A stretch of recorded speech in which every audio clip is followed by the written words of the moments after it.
Sanskrit subject से व्याकरण संबंधित जानकारी करेंगे। व्याकरण शुरू करने से पहले सबसे पहले व्याकरण से संबंधित जो जानकारी है वो हमें जानना जरूरी है। तो संस्कृत के लिए सबसे पहले आवश्यक है वचन। संस्कृत में वचन कितने प्रकार के होते हैं? जैसा कि आपने हिंदी में पढ़ा है कि वचन दो प्रकार के होते हैं, एक वचन और बहुवचन।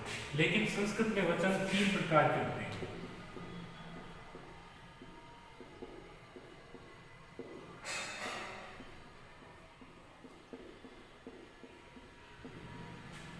एक वचन, द्विवचन और बहुवचन। तीन तरह के वचन संस्कृत के अंदर चलते हैं। इसी क्रम में आगे चलते हैं, उसके बाद आते हैं पुरुष। इसी तरह से संस्कृत के अंदर पुरुष भी तीन प्रकार के होते हैं।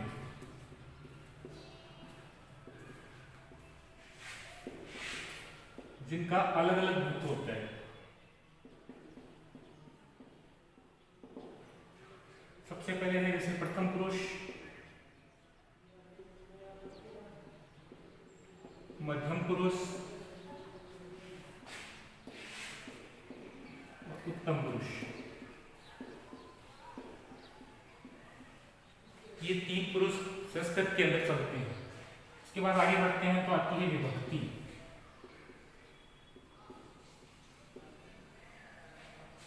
विभक्ति का क्रम हमेशा शब्द रूपों के साथ ही चलता है। तो विभक्ति कितनी प्रकार की होती है? विभक्ति होती है 8 प्रकार, लेकिन 7 विभक्ति का ही प्रयोग किया जाता है और 8वीं विभक्ति के रूप में उसे संबोधन के रूप में व्यक्त करते हैं। विभक्ति में 7 विभक्तियां प्रमुख होती हैं।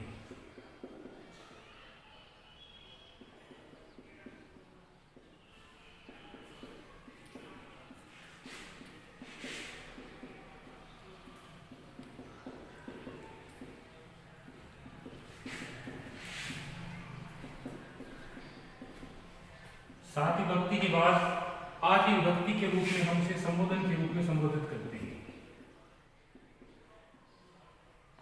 इस तरह से 8 विभक्तियों का प्रयोग होता है। ये व्याकरण के लिए सबसे आवश्यक चीजें हैं। इसके बाद में जब आगे बढ़ते हैं तो संस्कृत में लकार, संस्कृत में लकार की संख्या होती है 5।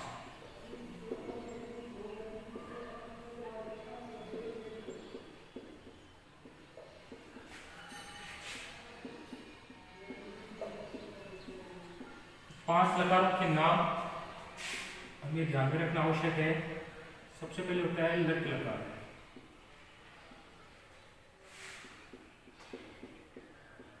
उसके बाद लोट लकार, उसके बाद लिंग लकार,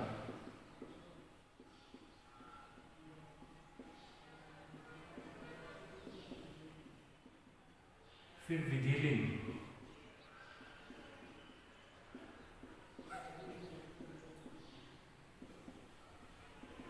अंत में लट लकार। ये 5 लकार का प्रयोग संस्कृत में होता है और पांचों लकार अलग अलग समय में प्रयुक्त होते हैं। कौन से लकार का प्रयोग किस समय में होता है उसकी जानकारी हम अभी करेंगे। इसके साथ साथ काल की जानकारी हमें होना आवश्यक है। सभी को मालूम है संस्कृत में 3 काल हैं, वर्तमान काल, भूतकाल और भविष्य काल।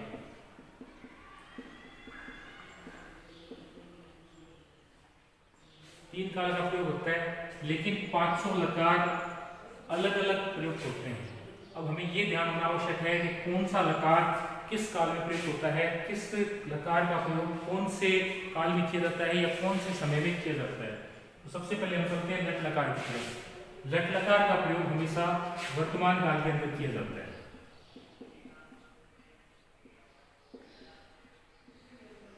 यानी कि जो इस समय मौजूद है ऐसे वाक्यों में हमेशा लट लकार का प्रयोग होता है।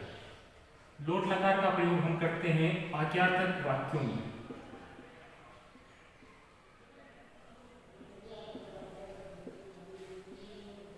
किसी को कोई आज्ञा देकर के काम करवाया जाता है, ऐसे वाक्यों में लोट लकार का प्रयोग होता है वो आज्ञार्थक वाक्य कहलाते हैं। उसके बाद लिंग लकार जब आता है इसका प्रयोग किया जाता है भूतकाल में, जो बीत चुका है। भूतकाल के वाक्यों में लिंग लकार का प्रयोग करते हैं। उसके पश्चात विधिलिंग लकार। विधिलिंग लकार का प्रयोग करते हैं किसी भी चाहिए के अर्थ में।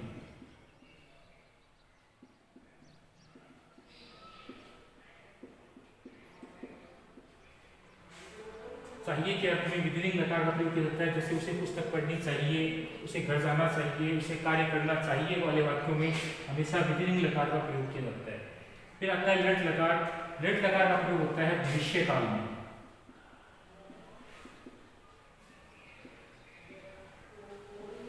जो भविष्य में घटित होने वाला है या भविष्य के बारे में जो बात पहले कही जाती है वो सभी लट लकार के अंदर प्रयोग होते हैं। इन शब्द का प्रयोग सही वाक्य के अनुसार रखने पर हमारा वाक्य कभी गलत नहीं होता है। किसी भी तरह की व्याख्या में, अनुवाद में, किसी भी संस्कृत का हिंदी अनुवाद करने में ये 500 लकार और उनके काल और समय अगर सही अनुरूप में रखे रहते हैं तो हमारा आंसर कभी गलत नहीं हो सकता। इन सब के साथ साथ हमें ये ध्यान होना चाहिए कि किसी भी वाक्य को शुरू करने के लिए संस्कृत के अंदर 9 प्रमुख शब्दों को बनाया गया है। उन 9 शब्दों का हमें ध्यान रखना जरूरी है। इसमें से सबसे पहले है स, तौ और ते। उसके बाद त्वम, युवाम और द्वियम। फिर अहम, आवाम, वयम। ये 9 ऐसे शब्द हैं जिनके आधार पर संस्कृत आगे चलती है। इन 9 मीनिंग्स के आधार पर हम संस्कृत को आगे बढ़ा सकते हैं। इसके साथ साथ हमें ये ध्यान होना चाहिए कि कौन सा शब्द किस वचन में आता है। तो सबसे पहले जैसे क्रम जो हमारा है एक वचन का, एक वचन, द्विवचन, बहुवचन, ये क्रम हमारा रहना चाहिए। इसके साथ साथ आगे का जो हमारा क्रम है प्रथम पुरुष, मध्यम पुरुष और उत्तम पुरुष, यह क्रम हमें इसी प्रकार से रखना पड़ेगा। यदि इस क्रम में हम थोड़ा सा भी बदलाव कर देते हैं तो हमारा पूरा का पूरा वाक्य गलत हो सकता है। इसके बाद इन 9 शब्दों के अर्थ हमें मालूम होने चाहिए। जैसे सबसे पहले स का अर्थ होता है वह, एक वचन का शब्द है वह। उसके बाद तऊ है, तऊ का अर्थ होता है वे दोनों। फिर ते का अर्थ होता है वे सब। फिर आया त्वम, त्वम का अर्थ होता है तुम। युवाम, तुम दोनों। और द्वियम का अर्थ होता है तुम सब। फिर अहम, अहम का अर्थ होता है मैं। आवाम का अर्थ होता है हम दोनों। तो वयम का अर्थ होता है हम सब। ये हमें पूरी तरह से ध्यान रखने की आवश्यकता है। अगर इनका क्रम हम याद कर लेते हैं, इनके क्रम को अच्छी तरह से अपने दिमाग में बैठा लेते हैं तो हमारे वाक्यों में, हमारे अनुवाद में कहीं भी गलती नहीं होगी। इसके साथ साथ सबसे आवश्यक चीज है कि जिस तरह से इनका क्रम दिया गया है इसी क्रम में किसी भी धातु रूप को रखा जाता है। 5 लकार आपको मैंने बताए थे, इन 5 लकारों को धातु के अंदर बदलना है।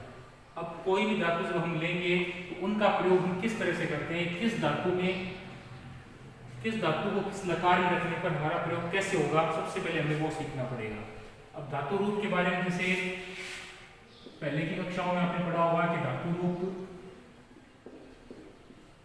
होते कौन कौन से। तो धातु रूप में बहुत से रूप हैं, जैसे पट धातु है, वध धातु है, गस धातु है, नी धातु है, क्री धातु है। जैसे नी धातु है, क्री धातु है, हस धातु है। इस तरह से अलग अलग धातुओं के बारे में हमें ध्यान होना चाहिए। यदि हमने किसी भी एक धातु को पकड़ के उसका सही क्रम लगाना सीख लिया तो हम संस्कृत को आसानी से हल कर सकते हैं। हम संस्कृत के अनुवाद में, व्याख्या में कहीं भी नहीं अटकेंगे। इसके लिए आवश्यक है सबसे पहले ये 9 जो शब्द हैं ये आपको ध्यान होने चाहिए। उसके बाद इनका प्रयोग किस तरह से करना है वो हमें ध्यान आना चाहिए। तो सबसे पहले हम इसमें से कोई भी एक धातु, जैसे पट धातु लिखते हैं, तो पट धातु का प्रयोग इन 5 लकार के अंदर किस तरह से करना है वो हम पहले सीखेंगे। तो देखिए सबसे पहले जैसे हमारा है लट लकार, इसका प्रयोग हम वर्तमान काल के वाक्यों में करते हैं।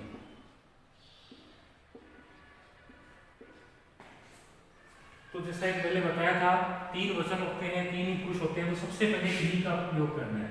तो सबसे पहले एक वचन, बहुवचन, द्विवचन,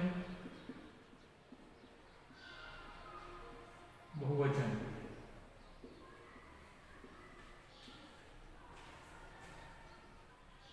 प्रथम पुरुष,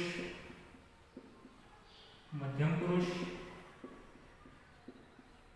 उत्तम पुरुष। अब जब हम पट धातु का प्रयोग करेंगे, पट धातु का प्रयोग करने के लिए सही क्रम हमें ध्यान होना चाहिए। तो सबसे पहला शब्द होता है पठती, पठत, पठंती। पट धातु का लट लकार का एक पहला रूप है। उसके बाद पठसी, पठत है, पठत, पठामी, पठावय, पठामे। ये पट धातु का लट लकार वर्तमान काल का रूप आपके सामने है। इनका क्रम भी आपको इसी तरह से रखना पड़ेगा, क्योंकि जैसे बताया था एक वचन का शब्द है पठती यानी कि पढ़ता है। फिर जैसे तो शब्द आया वे दोनों, तो पढ़ते का हो गया पढ़ते हैं, तो वे सब पढ़ते हैं इसलिए पठंती। इसी तरह से इनका क्रम हमें रखना पड़ेगा। आगे जैसे दूसरा लकार आता है लोट लकार। लोट लकार के वाक्य को किस तरह से लिखेंगे वो अब देखिए। अगला आता है लोट लकार, जिसमें आज्ञार्थक वाक्य चलते हैं।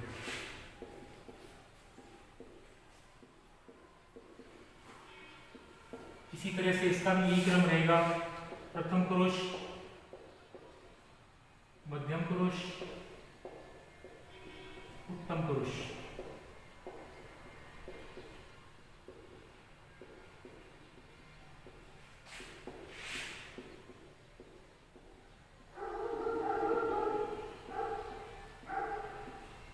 जब हम लोट लकार में आ जाते हैं, आज्ञार्थक वाक्य में आ जाते हैं, तो इसी पट धातु को हम थोड़ा सा परिवर्तन कर देंगे। ये शब्द चेंज हो जाएंगे, हो जाएगा पठतु, पठताम, पठन्तु, पठ, पठतम, पठत, पठामी, पठाव, पठाम।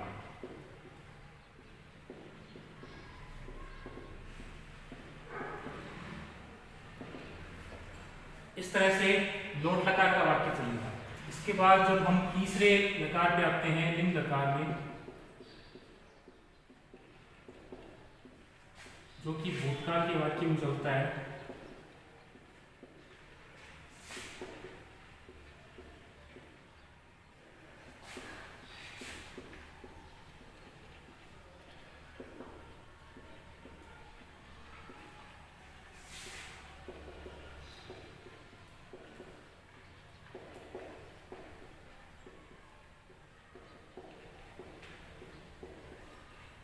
इसमें अलग रूप चलता है।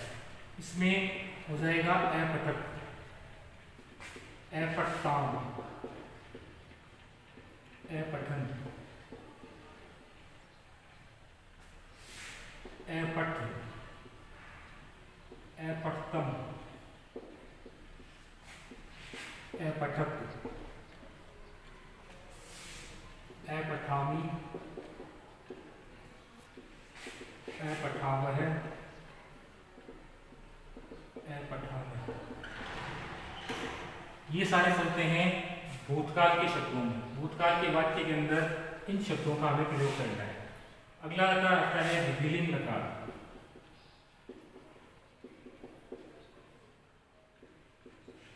विधिलिंग का प्रयोग आपको बताया था चाहिए के अर्थ में होता है।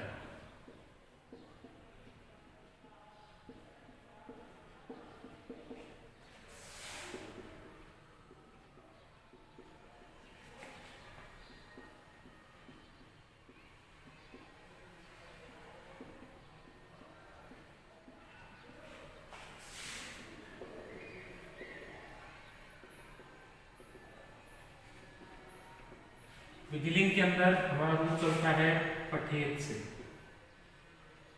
पठेत, पठेताम, पठेयु,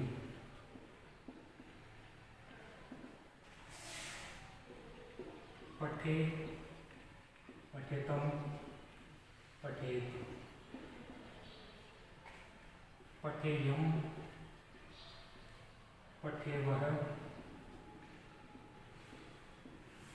पठेमह। ये है विधिलिंग लकार सहिए के अर्थ में। उसके बाद आखिरी लकार जो हमारा है लृट लकार, जो चलता है भविष्य काल में। इसके लिए भी यही है तीनों वचन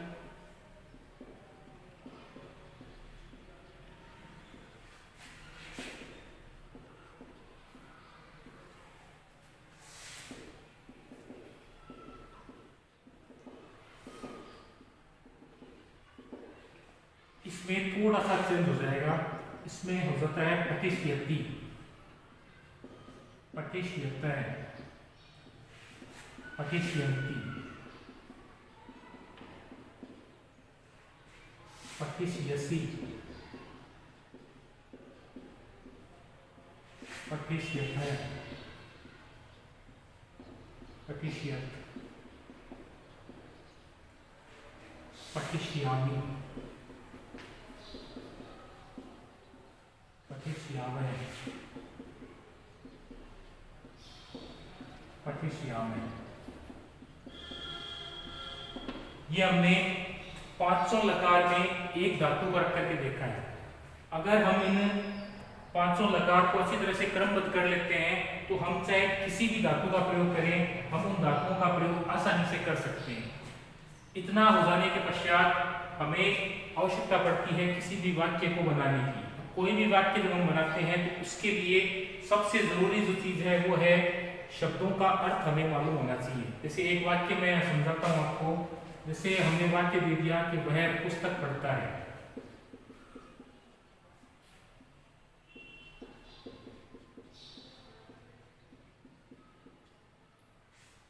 तो हमें ये ध्यान होना चाहिए कि वह शब्द को संस्कृत में क्या बोला जाता है। सबसे पहले ये जानकारी होनी आवश्यक है कि वह को बोलते हैं सह, सह। अब आता है पुस्तक शब्द। पुस्तक शब्द का आपको संस्कृत अर्थ मालूम होना चाहिए कि पुस्तक को संस्कृत में क्या बोलते हैं।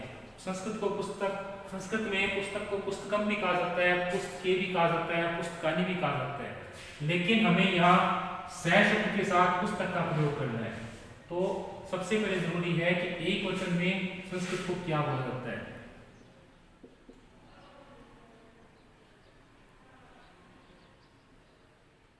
संस्कृत को बोलते हैं पुस्तक। अब आता है पढ़ता है। तो पढ़ता है के अंदर आपको ध्यान होना चाहिए कि धातु शब्द कौन सा है। तो पढ़ता है की संस्कृत धातु होती है पठ। पठ धातु का जब हम प्रयोग करेंगे, सह शब्द का जब हमने प्रयोग किया है तो हमें ध्यान होना चाहिए कि सह शब्द एक वचन का शब्द है। तो पठ धातु के अंदर जब वर्तमान काल का ये वाक्य है तो हमारा पहला शब्द क्या होगा? तो हमारा पहला शब्द आएगा पठती। वह पुस्तक पठती, वह पुस्तक पढ़ता है। इसी तरह से जब आगे बढ़ेंगे, वह शब्द को चयन करके मान को हमने कर दिया वे दोनों घर जाते हैं। वे दोनों को संस्कृत में बोलते हैं तव। घर शब्द की संस्कृत जब हम बनाएंगे तो हम ये देखना है कि तव शब्द द्विवचन का रूप है और घर को द्विवचन के रूप में रखेंगे तो ये हो जाएगा गृह। जाते हैं, अब आपको ये ध्यान होना चाहिए कि जाते हैं में कौन सी धातु है। तो जाने को बोलते हैं गस धातु। गस धातु का जब हम प्रयोग करेंगे तो गस धातु का प्रयोग करने के लिए जाते हैं शब्द का प्रयोग करते हैं। जैसे पठ धातु में हमने लिया था पठत है, तो हम यहाँ कर देंगे गच्छत है। वे दोनों घर जाते हैं। इसी तरह से वे सब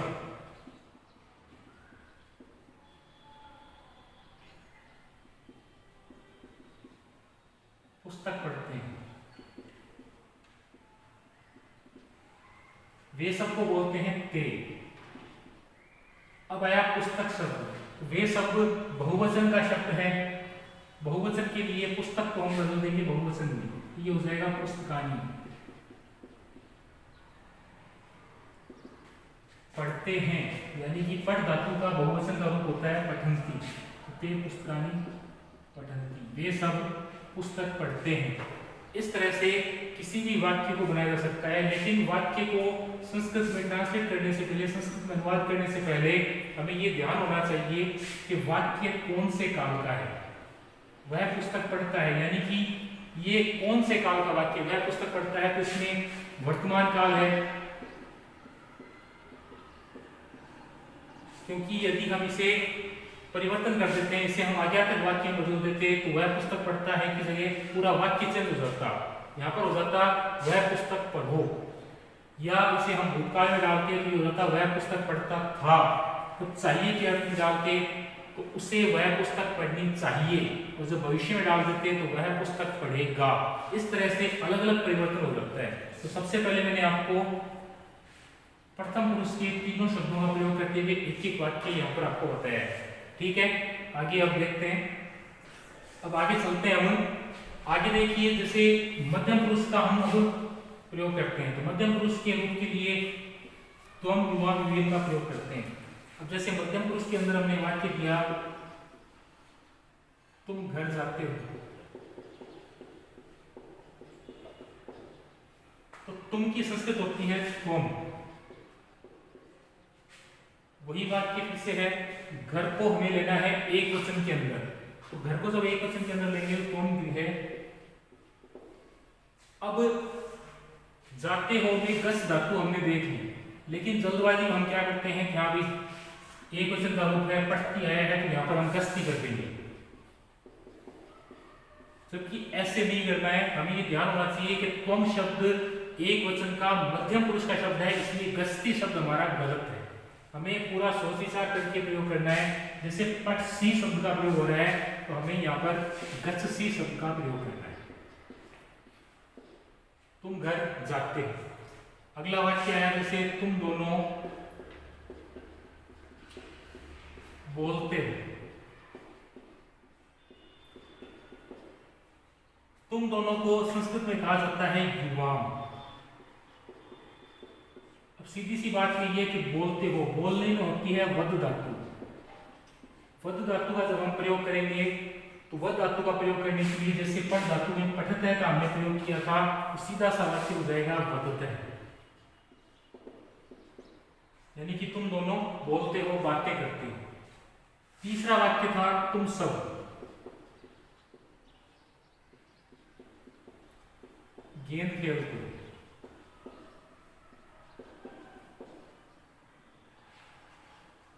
तुम सबको संस्कृत में बोलते हैं यूयम। अब गेंद शब्द का हमें प्रयोग करना है और खेलते हो, यानी कि अलग अलग प्रयोग है। खेलने में होती है क्रीड धातु, लेकिन हमें गेंद का प्रयोग करना है बहुवचन के अंदर। तो बहुवचन के अंदर जब प्रयोग करेंगे तो गेंद को बोलते हैं कंदुकानी।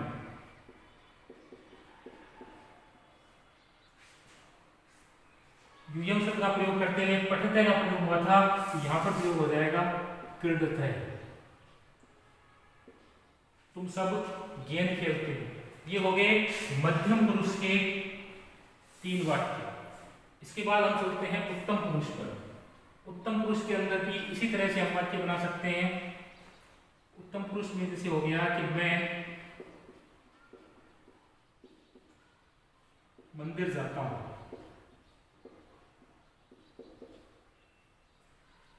मैं मंदिर जाता हूं, इसकी संस्कृत जब हम बनाएंगे तो मैं शब्द को संस्कृत में बोलते हैं अहम।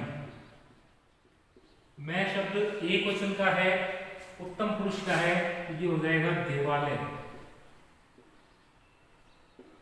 अब जाता हूं मैं गच धातु, गच धातु का प्रयोग करने के लिए ये हो जाएगा गच्छामि। मैं मंदिर जाता हूं। अगला आता है हम दोनों।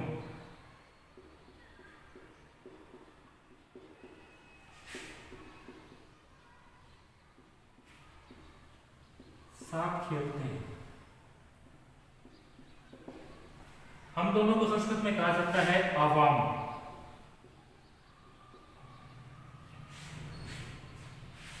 खेलते हैं में क्रीड धातु। सात शब्द की संस्कृत हमें मालूम होनी चाहिए। सात शब्द का प्रयोग हमें जब करना है, इसका प्रयोग हम किसी भी वचन में नहीं कर सकते। सात का प्रयोग सीधा होता है शहर। अब आप शहर खेलते हैं, क्रीड धातु का प्रयोग जब हम कर रहे हैं तो द्विवचन का रूप उत्तम पुरुष का होता है पठाओ। यहां हम कर देंगे क्रीडावय। हम दोनों साथ खेलते हैं। आखिरी में आता है जैसे हम सब।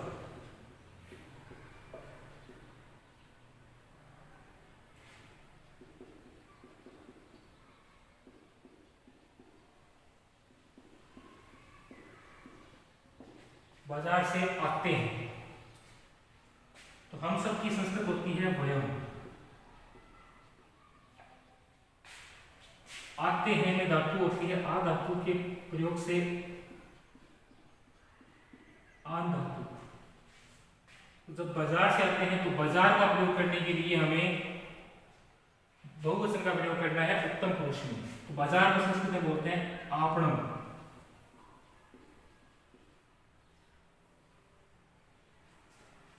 अब बहुवचन के अंदर उत्तम पुरुष का रूप आता है पठामय।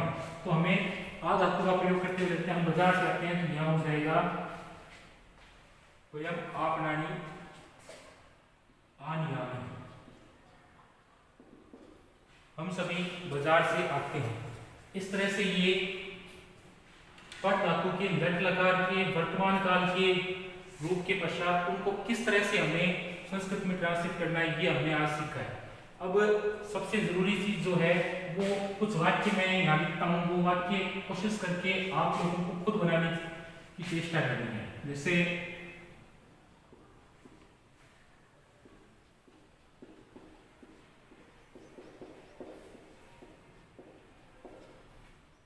वह खेत जाता है,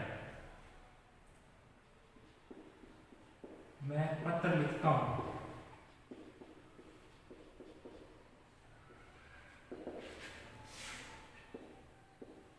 हम सब घर जाते हैं।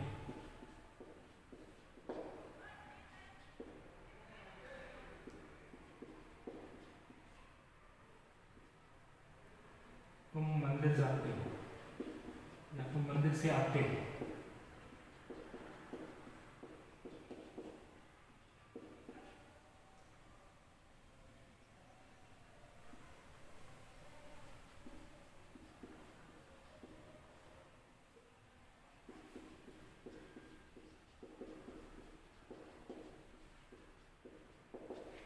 ये सारे वाक्य वर्तमान काल के वाक्य हैं। इनकी कोशिश करनी है इन वाक्यों का संस्कृत ट्रांसलेट करने की। ये वाक्य आपको बनाने हैं। नेक्स्ट चैप्टर में हम कुछ दूसरे टॉपिक को लेकर के चर्चा करेंगे। आज के लिए इतना।